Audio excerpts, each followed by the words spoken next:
Selamat datang kembali di channel Kantong Official. Mohon bantuannya untuk like, comment, share, dan subscribe agar tidak ketinggalan informasi video dari kami. Terima kasih.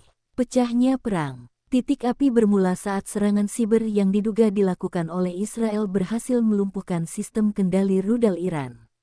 Iran merespons dengan menembakkan rudal balistik ke kota-kota besar Israel.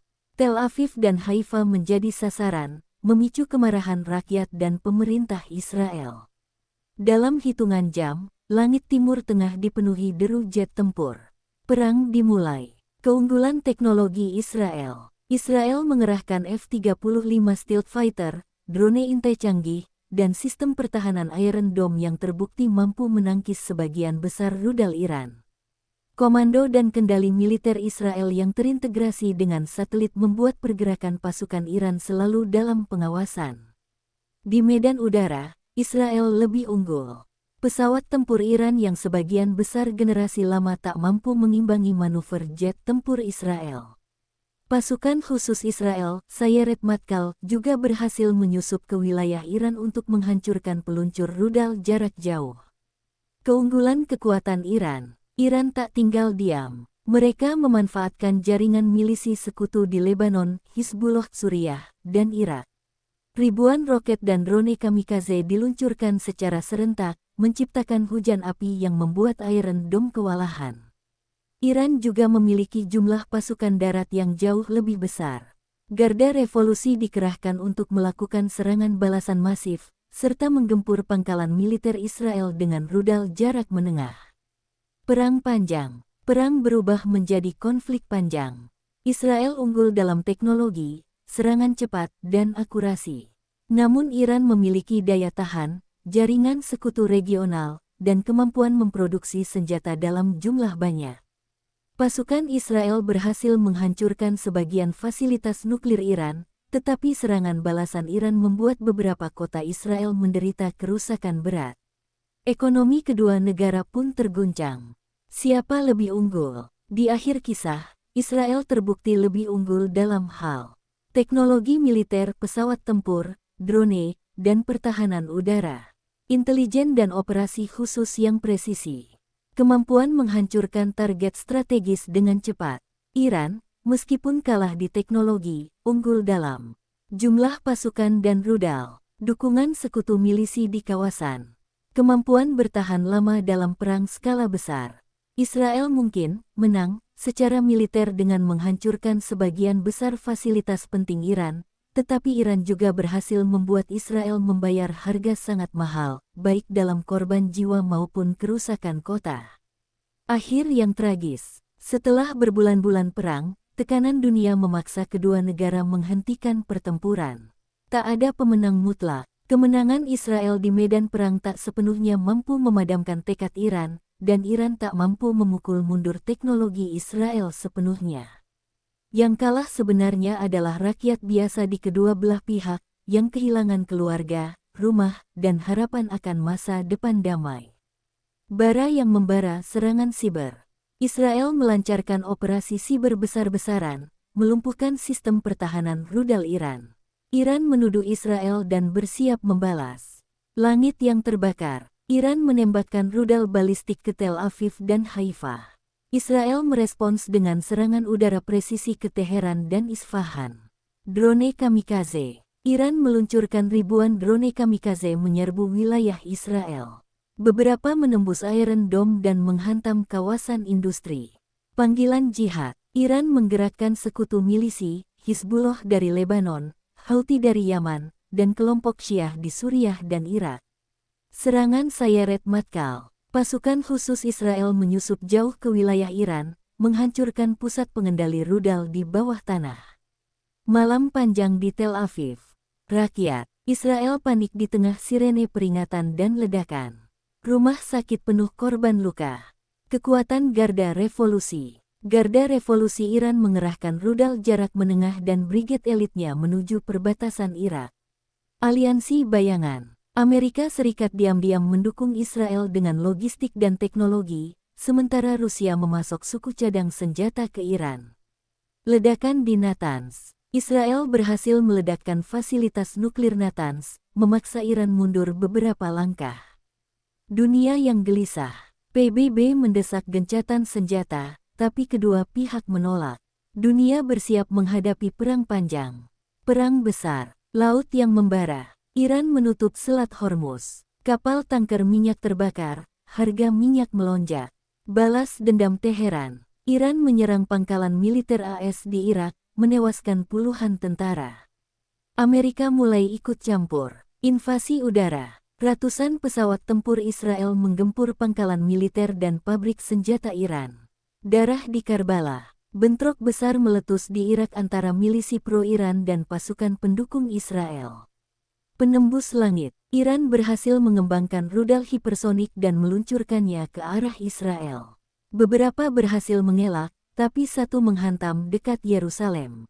Pertempuran Gaza. Kelompok militan Palestina ikut menyerang Israel dari selatan, menambah tekanan. Tentara bayangan. Pasukan elit Israel melaksanakan operasi di jantung Teheran untuk menangkap ilmuwan nuklir. Kehancuran Isfahan. Serangan udara Israel memporak-porandakan Isfahan, kota penting bagi militer dan budaya Iran.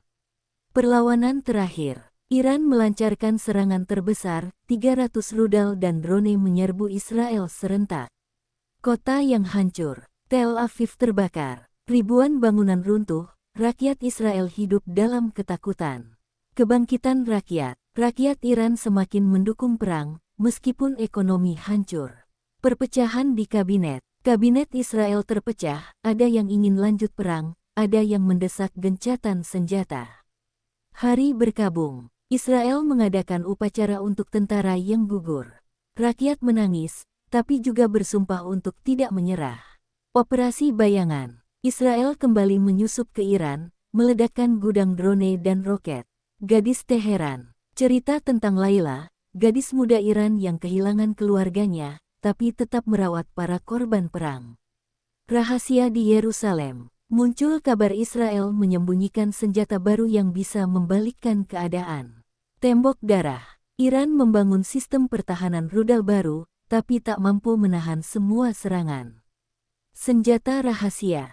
Israel meluncurkan rudal berpemandu laser generasi terbaru, menghancurkan bunker penting Iran. Pertemuan rahasia. Utusan rahasia kedua negara bertemu di Turki untuk mencari jalan damai.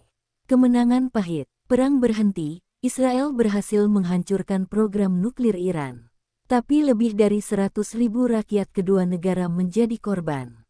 Luka yang tak hilang bayangan trauma. Veteran perang Israel dan Iran menderita PTSD.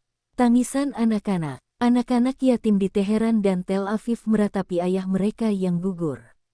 Kota mati. Beberapa kota di Iran dan Israel menjadi reruntuhan, ditinggalkan penghuninya.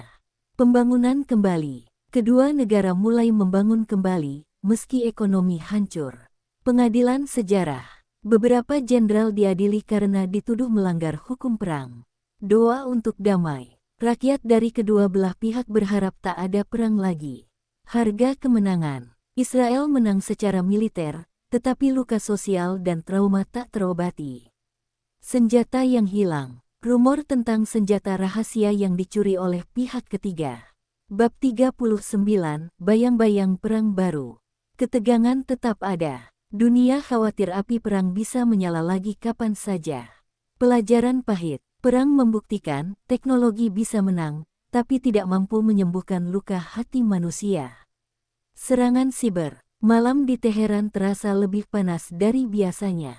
Di ruang kendali markas Garda Revolusi Iran, layar-layar monitor berkelip, menampilkan jaringan rudal balistik, pangkalan udara, dan komunikasi strategis yang selalu aktif.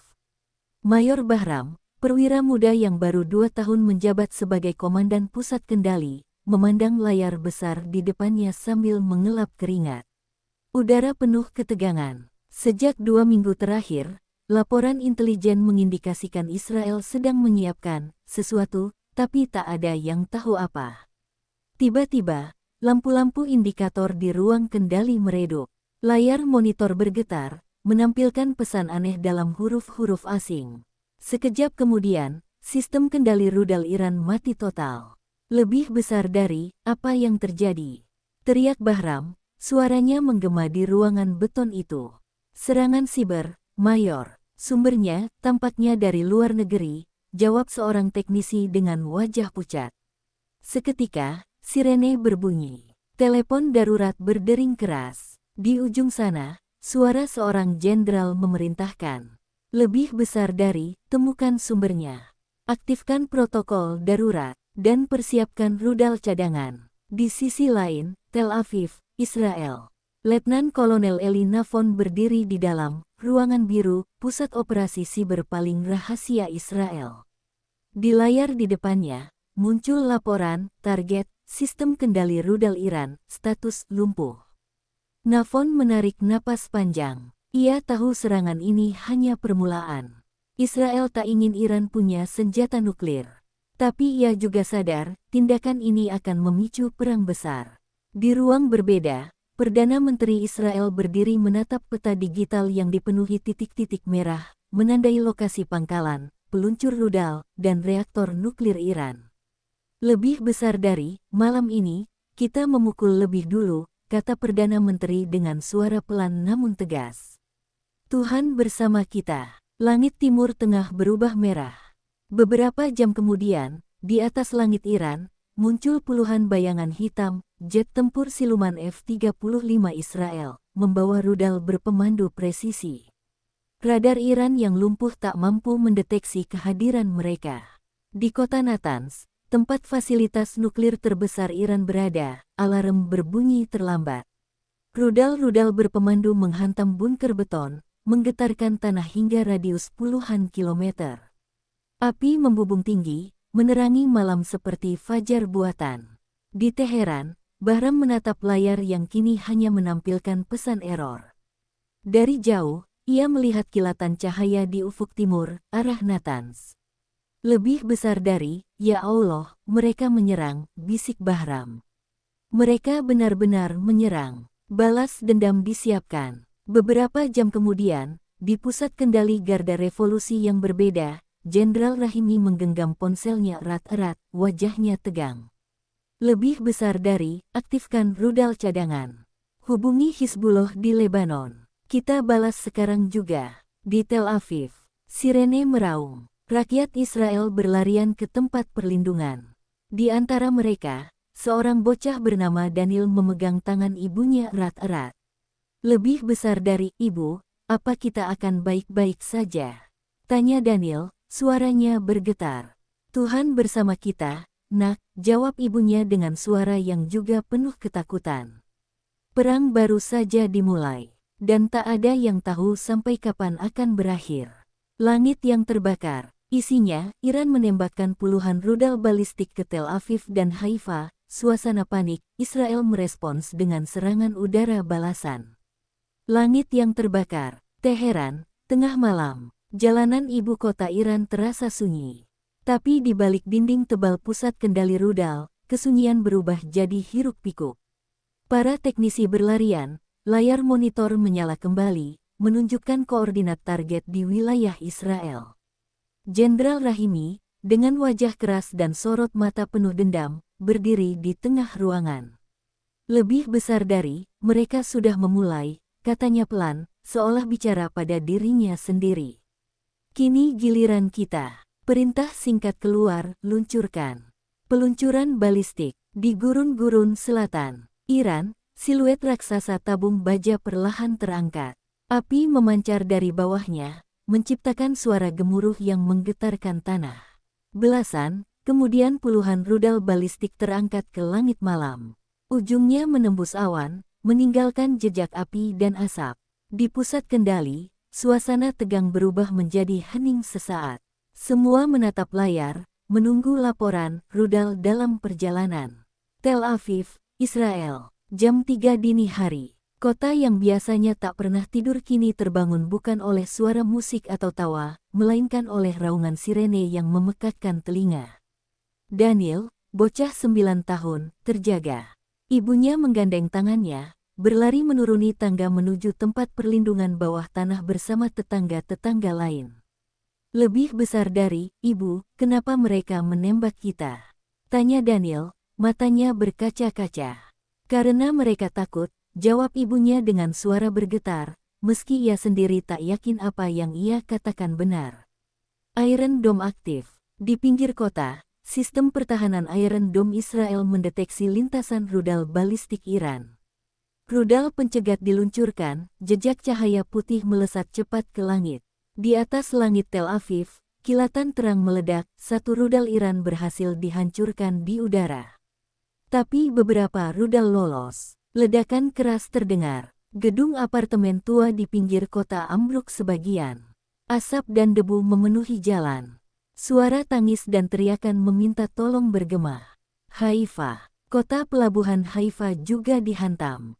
Api melalap kawasan industri. Satu kilang minyak terbakar, cahayanya terlihat hingga puluhan kilometer jauhnya. Pasukan pemadam dan tentara bekerja sama memadamkan api, sementara penduduk dievakuasi. Wajah-wajah panik, lelah, dan penuh debu menambah suram suasana malam. Kementerian Pertahanan Israel, Tel Aviv. Letnan Kolonel Eli Navon tiba di ruang operasi. Di layar besar, puluhan titik merah menandai lokasi ledakan. Lebih besar dari berapa yang lolos? Tanya Eli, suaranya tajam. 5 rudal menghantam Tel Aviv dan 2 Haifa. Korban sipil masih dihitung, jawab petugas. Navon menutup mata sejenak. Ia tahu balasan tak terelakkan. Lebih besar dari perintahkan serangan balasan. Target pangkalan peluncur di Iran dan gudang amunisi. Langit yang terbakar. Tak lama kemudian, langit Iran yang semula gelap dihiasi kilatan cahaya. Puluhan jet tempur siluman F-35 Israel terbang melintasi pegunungan dan gurun, nyaris tak terdeteksi radar. Rudal-rudal berpemandu presisi meluncur, menghantam pangkalan garda revolusi, bunker, dan gudang amunisi. Ledakan demi ledakan mengguncang tanah Persia. Di kota Yat, dentuman keras membangunkan penduduk. Dari atap rumah, mereka melihat bola api membubung ke langit. Dendam dan doa. Di sudut Teheran, Laila, gadis 18 tahun, berjongkok di samping adiknya yang menangis. Rumah mereka berguncang akibat ledakan jauh di luar kota. Lebih besar dari, kita tak boleh takut, kata Laila, meski ia sendiri gemetar. Tapi, kenapa perang harus terjadi? Bisik adiknya. Laila tak bisa menjawab, hanya menatap ke langit yang tampak seperti neraka, merah membara, hitam oleh asap, diterangi kilatan roket. Amanat di ruang gelap. Di ruang rapat Kementerian Pertahanan Israel, Perdana Menteri berdiri di hadapan layar peta. Lebih besar dari, kita harus menghentikan kemampuan Iran. Jika tidak, kita tak akan pernah aman, katanya. Di Teheran, Jenderal Rahimi juga memberi perintah. Lebih besar dari, kita akan buat mereka merasakan penderitaan kita. Ini baru permulaan. Perang telah benar-benar dimulai. Langit di atas Iran dan Israel menjadi saksi dendam, ketakutan, dan harga mahal yang akan ditanggung jutaan jiwa. Drone kamikaze. Di Teheran, gudang rahasia. Di sebuah gudang besar di luar Teheran, ratusan teknisi Iran bekerja tanpa henti. Mereka memeriksa baling-baling, kamera, dan hulu ledak kecil yang menempel di bagian depan drone. Jenderal Rahimi berjalan di lorong sempit di antara barisan drone itu, tangannya di belakang punggung. Tatapannya keras, suaranya berat. Lebih besar dari, ini senjata kita. Mereka mungkin punya jet tempur tercanggih, tapi mereka tak bisa menembak jatuh semua drone kita. Kirimkan ke pangkalan di barat dan utara. Kita mulai malam ini, tambahnya. Peluncuran di malam gelap. Saat malam menutupi pegunungan Zagros, ratusan drone kamikaze buatan Iran diaktifkan. Mesin-mesin kecilnya berdengung, sayap tipisnya gemetar di udara. Mereka melesat rendah, bergerak seperti kawanan belalang, melewati gurun dan lembah, menuju sasaran, pangkalan militer, kota pelabuhan, dan pangkalan udara Israel. Tel Aviv, Israel. Letnan Kolonel Eli Navon dan timnya menatap layar radar. Ratusan titik kecil muncul mendekati perbatasan. Lebih besar dari, terlalu banyak, bisik salah satu petugas. Iron Dome tak dirancang untuk serangan sebesar ini, kata Navon, wajahnya tegang. Iron Dome menembakkan rudal pencegat. Langit di atas Israel berubah jadi lautan api dan percikan ledakan. Beberapa drone jatuh, terbakar di ladang dan jalanan. Namun puluhan lainnya berhasil lolos. Pangkalan udara di Negev. Salah satu pangkalan udara Israel di selatan dihantam. Hanggar tempat menyimpan pesawat F-16 terbakar. Ledakan mengguncang tanah, serpihan besi beterbangan. Tentara Israel berlarian menyelamatkan diri. 3 pesawat tempur rusak berat. Di antara kepulan asap, terdengar jeritan tentara yang terluka. Kota Ashdod. Di kota pelabuhan Ashdod, beberapa drone meledak di dekat dermaga. Api membubung tinggi, menerangi laut malam. Penduduk yang masih terjaga berlarian menjauh, sebagian tersungkur karena terpeleset.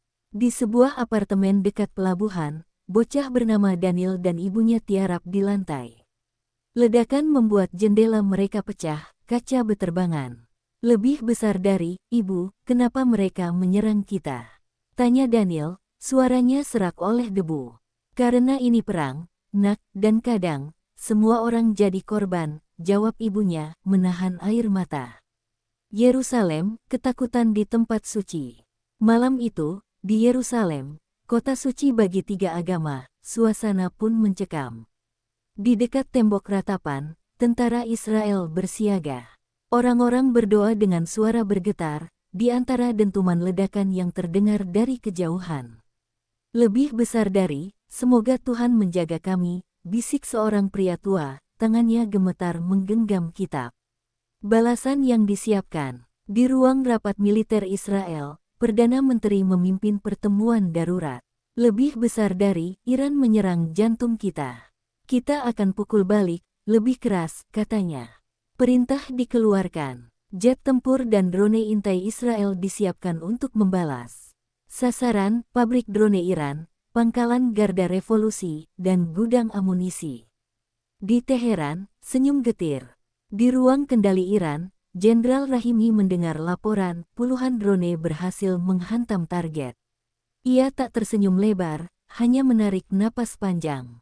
"Lebih besar dari, mereka pikir hanya mereka yang bisa membuat rakyat kami ketakutan," gumamnya.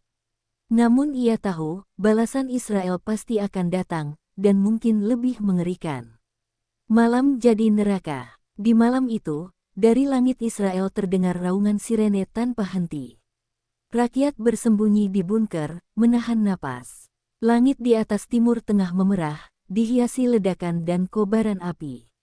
Seakan malam berubah jadi siang buatan, siang yang lahir dari amarah dan kehancuran. Dan perang pun terus berlanjut, tanpa tanda akan berhenti. Panggilan jihad. Teheran, ruang kendali garda revolusi. Udara masih bau asap dan debu dari serangan udara Israel semalam.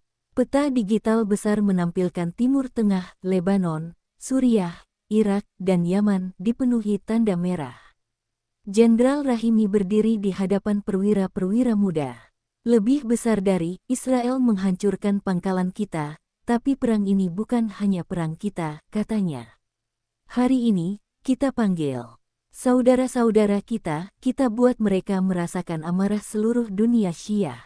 Perintah singkat dikirim lewat jalur komunikasi rahasia. Hizbullah di Lebanon, milisi Syiah di Irak, kelompok bersenjata di Suriah, dan bahkan pemberontak Houthi di Yaman. Lebanon, markas Hizbullah. Di sebuah bunker bawah tanah dekat Beirut, Komandan Hasan, pemimpin Hizbullah, menerima pesan Rahimi. Ia membuka radio lapangan, suara parau memenuhi ruangan. "Lebih besar dari, saudara-saudaraku, hari ini kita balas saudara kita yang gugur di Iran. Siapkan roket, siapkan pasukan." Di luar bunker, pejuang-pejuang Hizbullah memeriksa peluncur roket Grad dan Katyusha. Mereka bersiap di balik bukit, menunggu waktu yang diperintahkan. Suriah, bayangan di pegunungan. Di dataran tinggi Golan, pasukan milisi pro-Iran bergerak mendekat ke garis perbatasan. Malam dingin, langit penuh bintang, tapi tak ada yang memikirkan keindahan. Komandan mereka memberi aba-aba. Radio mengeluarkan perintah pendek, "Lebih besar dari, mulai serangan pada fajar." Irak pasukan di perbatasan. Di barat Irak, Brigade Milisi Syiah mempersiapkan roket jarak menengah. Beberapa di antaranya masih berdebu, tapi penuh muatan mematikan.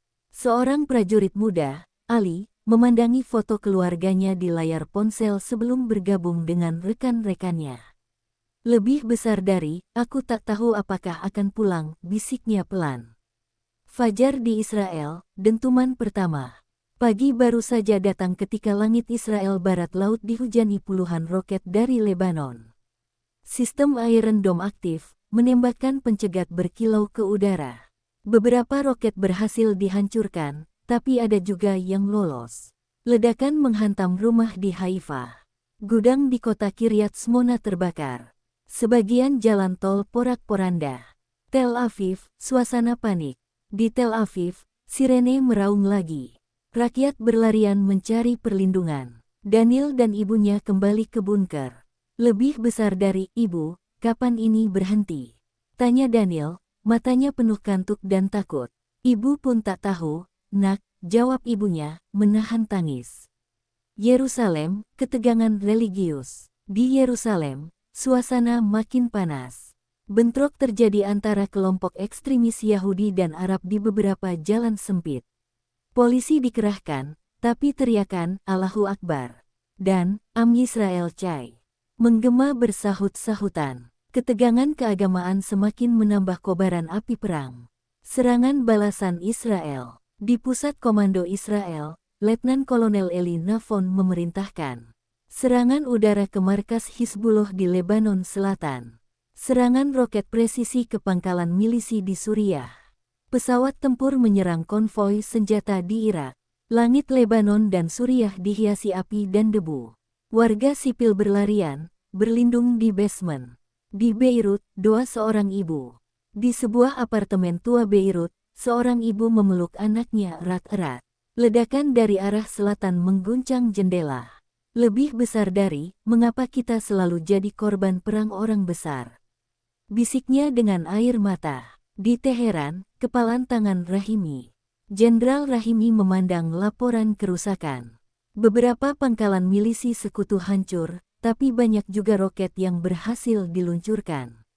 Lebih besar dari, mereka punya teknologi, kita punya keyakinan, gumamnya. Namun jauh di lubuk hatinya, Rahimi tahu, rakyat biasa di seluruh wilayah itulah yang paling menderita. Suara malam. Malam kembali turun. Sirene berhenti, tapi ketakutan tetap ada. Di Tel Aviv, Daniel tak bisa tidur. Ia mendengar ibu berbisik sendirian, entah doa atau hanya suara menenangkan diri. Di Teheran, Laila berdiri di atap rumahnya, menatap bintang yang tertutup asap perang. Lebih besar dari, apakah bintang juga takut melihat kita? Tanyanya pelan, hanya angin malam yang menjawab.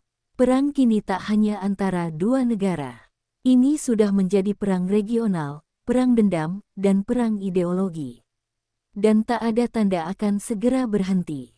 Serangan Sayeret, Matkal, pangkalan rahasia di Gurun Negev, Israel. Malam baru saja turun di Gurun Negev. Angin membawa debu tipis melintasi pangkalan militer paling rahasia Israel. Di dalam ruangan cahaya redup, 10 prajurit Sayeret Matkal pasukan khusus legendaris Israel berkumpul mengelilingi meja digital yang menampilkan peta kota kecil di Iran, Qom. Letnan Arik, komandan tim, berbicara pelan. Lebih besar dari, di bawah kota ini, Iran menyembunyikan pusat kendali rudal jarak jauh. Tugas kita, masuk diam-diam, hancurkan, dan keluar hidup-hidup. Tak ada yang menjawab. Mereka semua tahu risikonya, jika tertangkap, mereka tak akan kembali. Persiapan sunyi. Sebelum terbang, para prajurit memeriksa senjata. Senapan karabin ringan dengan peredam, pisau tempur pendek, perangkat peledak mini, dan drone kecil untuk pengintaian. Arik menatap fotonya bersama istri dan anak perempuannya sebelum memasukkannya ke dalam saku dada. Lebih besar dari, semoga aku pulang, bisiknya sendiri. Penerbangan ke Iran. Sebuah pesawat angkut kecil berkamuflase lepas landas. Terbang rendah di atas laut, menghindari radar. Di dalamnya, kesunyian menelan ketegangan. Seorang prajurit muda, Yonatan, berdoa dalam hati, jari-jarinya meraba kalung kecil bintang Daud di lehernya. Lebih besar dari, ya Tuhan, beri kami keberanian. Malam di Qom, Iran. Langit Qom hanya diterangi lampu jalan kuning pucat. Pasukan Sayeret Matkal turun menggunakan parasut jarak pendek, mendarat di pinggiran kota. Mereka bergerak cepat, seperti bayangan. Suara langkah kaki nyaris tak terdengar di jalan sempit. Drone pengintai kecil terbang rendah, memetakan jalan ke bunker bawah tanah. Di bawah tanah, markas rahasia Iran. Di kedalaman tanah, bunker kendali Iran dipenuhi layar dan kabel. Perwira Iran sedang sibuk memantau pergerakan pasukan dan roket. Mereka tak tahu maut sedang mendekat. Serangan senyap. Tim Sayeret Matkal tiba di pintu masuk bunker. Dua penjaga Iran berdiri dengan senjata siap. Arik mengangkat tangan, memberi aba-aba. Put, put. Suara peredam senjata memecah keheningan. Kedua penjaga ambruk tanpa sempat bersuara. Mereka bergerak cepat, memasang bahan peledak di pintu baja. Dentuman kecil, pintu hancur. Bentrokan di dalam bunker. Alarm berbunyi. Pasukan Garda Revolusi Iran muncul, baku tembak jarak dekat tak terhindarkan. Peluru memantul di dinding beton. Cahaya lampu darurat berkelip, menciptakan suasana seperti neraka. Yonatan terluka di bahu, tapi tetap menembak sambil menahan nyeri. Lebih besar dari, hancurkan ruang kendali. Cepat, teriak Arik, ledakan dan lari dari neraka. Peledak diledakkan di ruang kendali utama. Api dan debu memenuhi lorong. Sistem kendali rudal Iran lumpuh. Tim Sayeret Matkal berlari keluar. Napas mereka berat, kaki mereka berlumuran debu dan darah. Di luar bunker, suara sirene Garda Revolusi mendekat. Helikopter Israel sudah menunggu di titik evakuasi. Pelarian di tengah gelap, pelarian bukan tanpa korban. Seorang prajurit Israel, Ben, tertembak di kaki dan tertinggal sebentar. Lebih besar dari, tinggalkan aku. Teriak Ben, wajahnya pucat. Arik menolak. Ia menarik Ben dengan bahu, membantu berlari. Peluru berdesing di atas kepala mereka. Terbang kembali ke tanah air. Helikopter terangkat. Dari ketinggian, mereka melihat kilatan ledakan di bunker yang mereka hancurkan. Ben terbaring di lantai kabin, nafasnya berat. Yonatan menekan luka di bahunya, matanya berkaca. Lebih besar dari, kita pulang, bisik Arik, meski ia tahu ini belum akhir perang. Di Teheran, Rahimi mendengar kabar. Pagi itu, Jenderal Rahimi menerima kabar. Pusat kendali rudal di Qom hancur. Diserbu pasukan khusus Israel. Rahimi mengepalkan tangan. Wajahnya merah menahan amarah. Lebih besar dari, mereka akan membayar 1000 kali lipat, gumamnya. Di Tel Aviv, malam yang sunyi.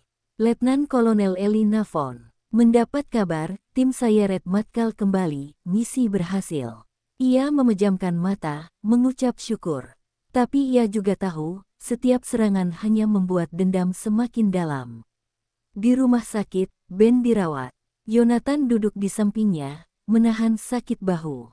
Lebih besar dari, kau sudah selamat, kata Yonatan pelan. Lebih besar dari, perang belum selesai, jawab Ben, menatap langit-langit ruangan putih. Malam menutupi luka dan darah. Di kedua sisi, orang-orang mempersiapkan babak berikutnya. Dan di suatu tempat, bintang-bintang di langit hanya jadi saksi diam bagi peperangan manusia. Malam panjang di Tel Aviv. Sore menjelang malam di Tel Aviv. Langit Tel Aviv kemerahan saat matahari tenggelam di ufuk barat. Jalanan mulai sepi, toko-toko menutup lebih awal, lampu jalan menyala lebih cepat. Semua tahu, malam ini, Iran pasti membalas. Di Jalan Herzl, Daniel berjalan pulang bersama ibunya. Wajahnya lesu, tas sekolah tergantung miring di pundaknya. Anak itu baru 9 tahun, tapi matanya sudah seperti orang dewasa, terlalu sering melihat sirene, ledakan, dan debu. Lebih besar dari ibu, malam ini mereka akan menembak lagi. Tanya Daniel pelan. Mungkin, nak, tapi kita punya bunker, jawab ibunya, berusaha tersenyum. Tapi di balik senyum itu, ada ketakutan besar. Di Teheran, amarah terbakar. Jenderal Rahimi menatap layar besar peta Israel dengan titik-titik target. Ia baru saja kehilangan pusat kendali rudal di Qom akibat serangan pasukan khusus Israel. Amarahnya mendidih. Lebih besar dari, siapkan rudal balistik jarak menengah. Kita hantam Tel Aviv, Haifa, dan Be'er-Sheva sekaligus, perintahnya. Petugas di ruang kendali mengetik cepat, wajah-wajah mereka tegang. Malam itu, Iran menyiapkan puluhan rudal, Shahab 3, Fateh 110, dan Zulfikar. Langit meledak, jam 21.14, langit Tel Aviv yang semula tenang berguncang oleh sirene panjang. Orang-orang yang masih di luar panik berlarian menuju tempat perlindungan. Daniel dan ibunya bergegas ke bunker bawah tanah bersama para tetangga. Pintu bunker ditutup, lampu kuning menyala redup. Di luar, cahaya putih melesat ke langit, Iron Dome meluncurkan rudal pencegat. Ledakan-ledakan keras terdengar seperti petir tak berujung. Bumi bergetar, debu jatuh dari langit-langit bunker. Di pusat komando Iron Dome, Letnan Kolonel Eli Navon berdiri menatap radar, puluhan rudal Iran masuk lintasan.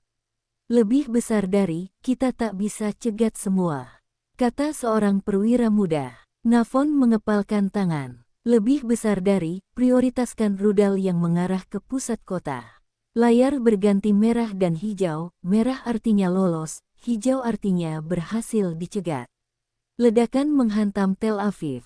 2 rudal Iran lolos. Ledakan pertama menghantam gedung perkantoran kosong, kaca pecah berserakan. Ledakan kedua lebih parah, menghantam kompleks apartemen di pinggir kota. Asap hitam dan api membumbung. Suara ambulans meraung. Tentara dan relawan berlarian mengevakuasi korban. Seorang perempuan tua terduduk di jalan, tangannya berlumuran darah, matanya kosong. Malam panjang di bunker. Di bunker, Daniel memeluk lututnya. Ibunya merangkul bahunya erat-erat. Seorang tetangga membaca doa dengan suara bergetar. Anak-anak lain menangis pelan. Lebih besar dari, ibu, kapan sirenenya berhenti? Tanya Daniel, suaranya nyaris tak terdengar. Ibunya menggeleng, hanya bisa memeluknya lebih erat. Di Haifa, kobaran api. Haifa, kota pelabuhan penting, juga dihantam. Kilang minyak terbakar, api terlihat hingga puluhan kilometer. Petugas pemadam kebakaran bekerja di tengah panas dan asap tebal. Keringat bercampur jelaga di wajah mereka. Pagi yang hancur. Fajar datang, langit Tel Aviv diselimuti asap. Jalanan penuh pecahan kaca dan puing. Korban luka dievakuasi ke rumah sakit. Di rumah sakit Ichilov, lorong penuh orang. Daniel dan ibunya berdiri di antrean panjang untuk dicek luka kecil akibat serpihan. Di samping mereka, seorang pria memegangi perban di kepala, matanya kosong menatap lantai. Di Teheran, senyum getir. Jenderal Rahimi mendapat laporan, puluhan rudal berhasil menghantam Israel, meski banyak juga dicegat. Lebih besar dari, setidaknya mereka tahu kita masih punya gigi, gumamnya. Tapi ia tahu, setiap serangan akan selalu dibalas lebih keras. Navon menatap layar kosong. Letnan Kolonel Eli Navon duduk di ruang operasinya yang kini sepi. Layar radar kosong, serangan selesai. Ia menutup matanya, pundaknya turun. Terasa berat, terlalu berat. Lebih besar dari, berapa lagi yang harus mati, sebelum ini selesai. Bisiknya, malam yang tak pernah benar-benar selesai. Malam panjang itu tak hanya meninggalkan puing dan korban, tapi juga luka batin yang tak terlihat. Rasa takut anak-anak yang belum mengerti perang. Rasa kehilangan para ibu dan ayah. Dan rasa lelah para prajurit yang hanya ingin pulang. Perang masih jauh dari akhir. Dan setiap malam, rakyat Israel, dan juga rakyat Iran, terus berharap besok akan berbeda. Tapi di Timur Tengah, esok seringkali sama kelamnya dengan hari ini. Kekuatan Garda Revolusi. Teheran, pagi berdebu. Pagi di Teheran masih diselimuti kabut debu dan asap dari serangan malam sebelumnya. Jalanan ramai, tapi suasana murung. Orang-orang berbicara pelan, sebagian menatap ponsel memantau kabar perang. Di markas besar Garda Revolusi, Jenderal Rahimi berdiri di hadapan ratusan prajurit elit berpakaian loreng hijau tua. Mata mereka tegas, wajah mereka keras seperti batu. Lebih besar dari, kalian adalah tulang punggung Republik, kata Rahimi, suaranya berat. Sekarang saatnya kita tunjukkan siapa kita sebenarnya.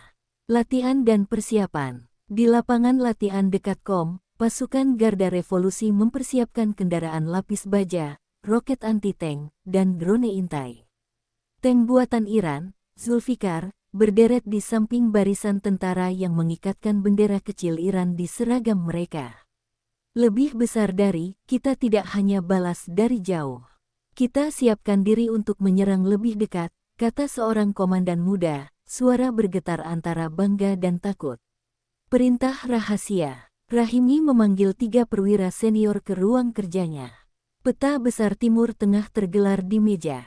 Lebih besar dari, kita akan kerahkan pasukan ke Suriah Selatan. Dari sana, kita bisa mendekat ke perbatasan Israel, katanya. Lebih besar dari, Jenderal, bukankah itu artinya kita siap untuk perang darat? Tanya salah satu perwira, agak ragu. Lebih besar dari, bukan hanya siap, jawab Rahimi. Tapi mungkin juga memulai. Di perbatasan Suriah Israel, malam itu, ratusan truk militer Iran bergerak melintasi jalan sempit berbatu, membawa amunisi, pasukan, dan drone. Lampu dimatikan, hanya cahaya redup dari rem yang terlihat.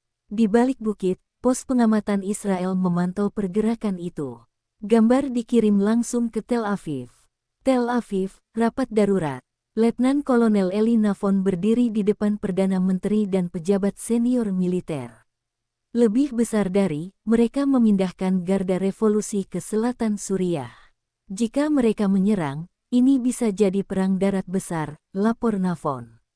Perdana Menteri menatap layar peta, wajahnya gelap. Lebih besar dari, siapkan pasukan cadangan. Kita tak boleh membiarkan mereka menyeberang perbatasan. Mobilisasi Israel. Di pangkalan dekat Be'er-Sheva, pasukan cadangan Israel dipanggil pulang. Pemuda, ayah, bahkan kakek yang masih kuat, kembali mengenakan seragam.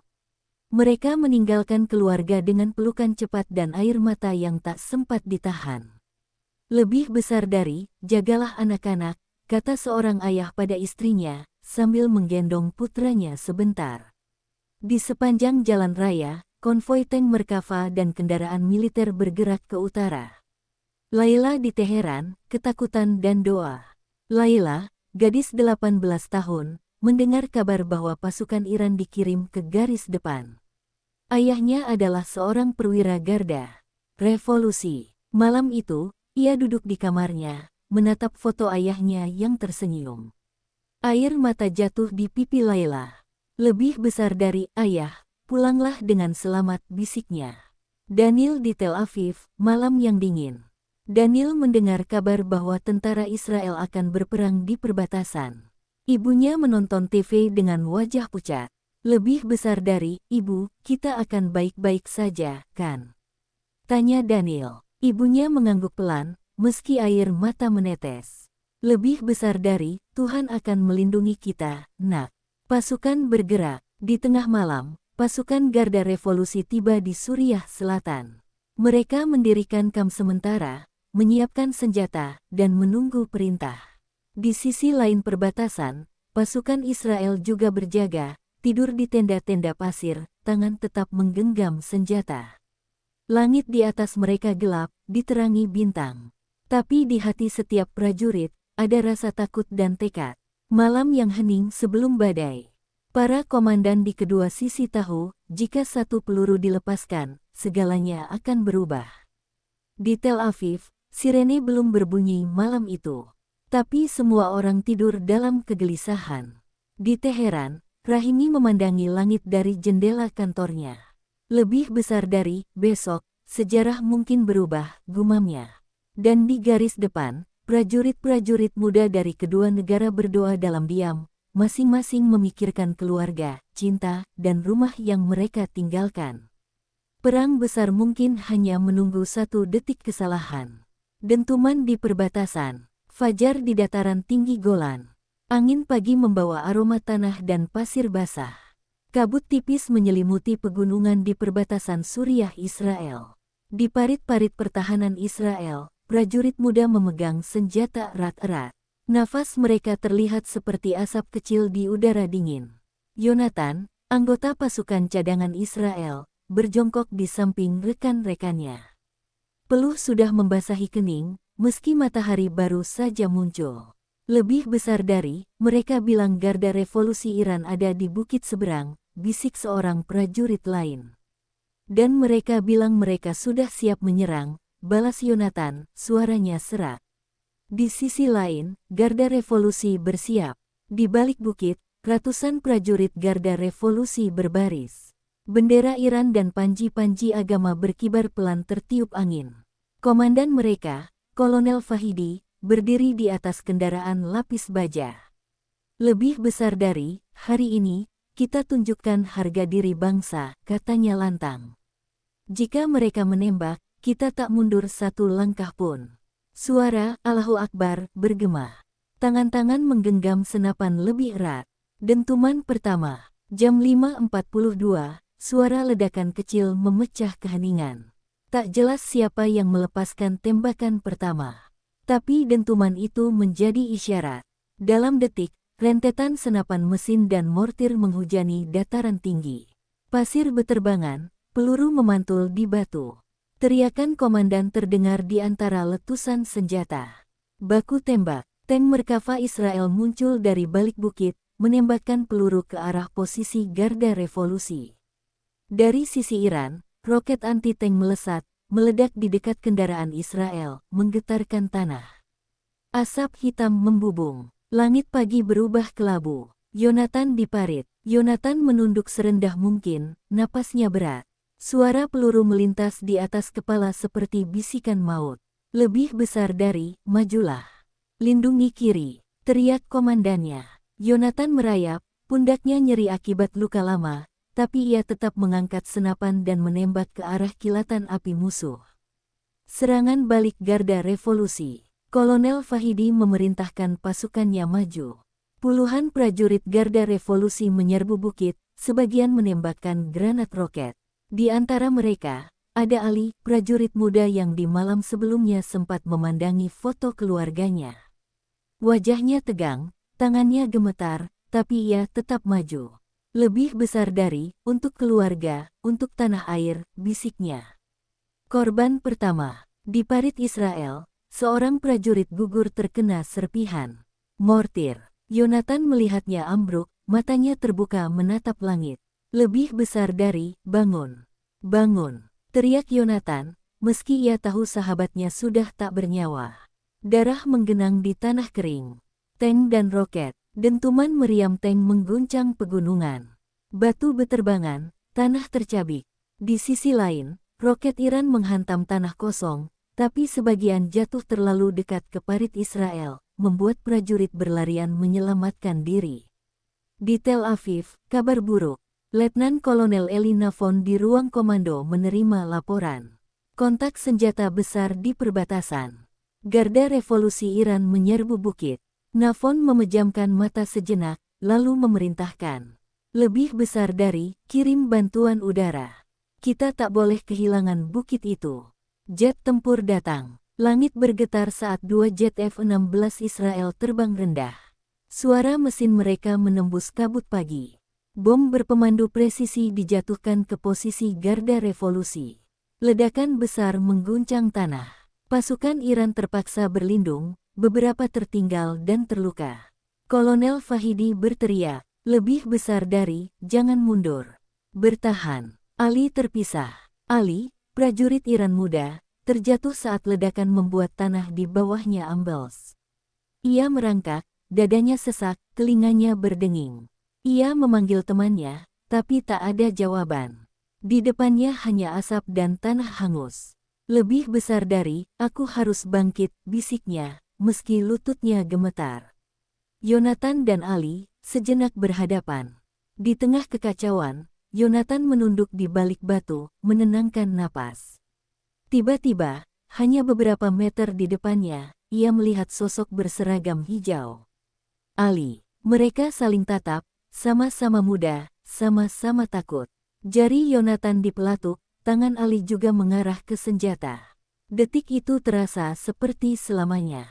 Tapi sebelum keduanya menembak, dentuman lain mengguncang tanah, debu dan batu memisahkan pandangan mereka. Ketika debu reda, keduanya sudah bergerak, menjauh, masing-masing kembali ke barisan sendiri. Senja di perbatasan. Pertempuran mereda menjelang sore. Puluhan prajurit di kedua sisi gugur. Asap masih mengebul, bau mesiu dan darah memenuhi udara. Pasukan Israel tetap menguasai bukit, tapi garda revolusi tak mundur jauh. Garis depan kini hanya berjarak beberapa ratus meter. Malam turun. Di tenda medis darurat, Yonatan duduk termenung. Tubuhnya masih gemetar, pikirannya teringat wajah lawan muda yang ia tatap tadi.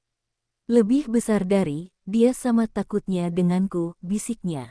Di sisi lain, Ali duduk bersandar di batu, napasnya berat. Tangannya bergetar, ia juga teringat mata Yonatan. Lebih besar dari, dia juga manusia, seperti aku, gumam Nidimula. Malam menutup luka tanah yang terbuka, tapi di hati ribuan prajurit, luka itu tetap menganga. Dan perang baru saja benar-benar dimulai.